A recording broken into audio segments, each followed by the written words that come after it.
আসসালামু আলাইকুম। আহ, প্রিয় দর্শক বৃন্দ, কেমন আছেন? আশা করছি সবাই ভালো আছেন। বাংলাদেশে বেশ কয়েকদিন থেকে জ্বালানি তেলের ভীষণ সংকট দেখা যাচ্ছে। অনেক জায়গায় দেখা যাচ্ছে যে মানে মোটরসাইকেলের এবং প্রাইভেট কারের লাইন, মোটরসাইকেল যাত্রী যারা তারা 200 টাকার, এবং যারা মাইক্রো বা প্রাইভেট কারের জন্য তারা 500 টাকা করে তেল পাচ্ছে।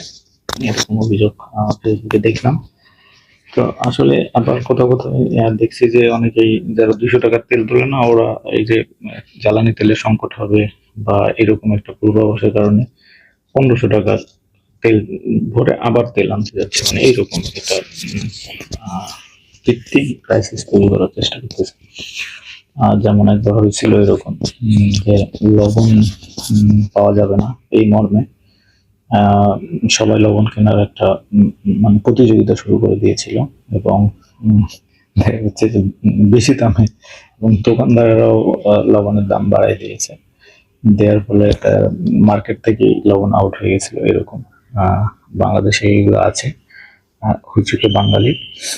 করোনার সময় আমরা কতগুলো দেখেছি, এবং শিক্ষিতদের মধ্যে একটা হুচুক একবার উঠে গেলে এটা হয়।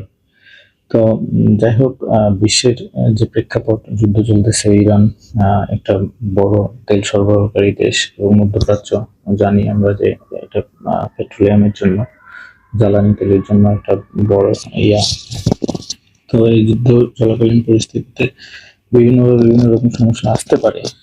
আসতে খুবই স্বাভাবিক, এটা আসতে পারে। এটা আমাদের দেশের মানে সরকার প্রধানেরও দোষ না, বা প্রশাসনিক দোষ না, এটা একটা বৈশ্বিক সমস্যা। তো এই ধরনের বৈশ্বিক সমস্যাগুলা চ্যালেঞ্জের জন্য আমরা একটা উদাহরণ নিতে পারি। নেদারল্যান্ডের এরকম একটা সমস্যা হয়েছিল একবার। মানে আমি পড়েছিলাম অনেক আগে। তো ওরা কি করে, মানে জ্বালানি তেলের এই সংকট ক্রাইসিস, তখন ওরা ওই যানবাহন চলাচল বন্ধ করে দেয়, দিয়ে সাইকেলের ব্যবহার শুরু করে।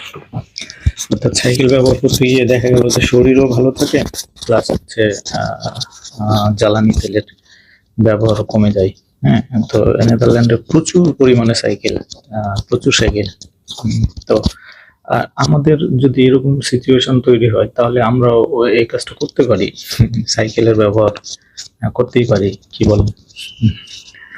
তাই না? তো এই জন্য তো জ্বালানি তেল নিয়ে হাউকাউ করে লাভ নাই। আছে কি এটার কি কোনো সমাধান আছে? নির্দিষ্ট কোনো সমাধান নাই। সো সতর্ক থাকবেন, ভালো থাকবেন, সুস্থ থাকবেন।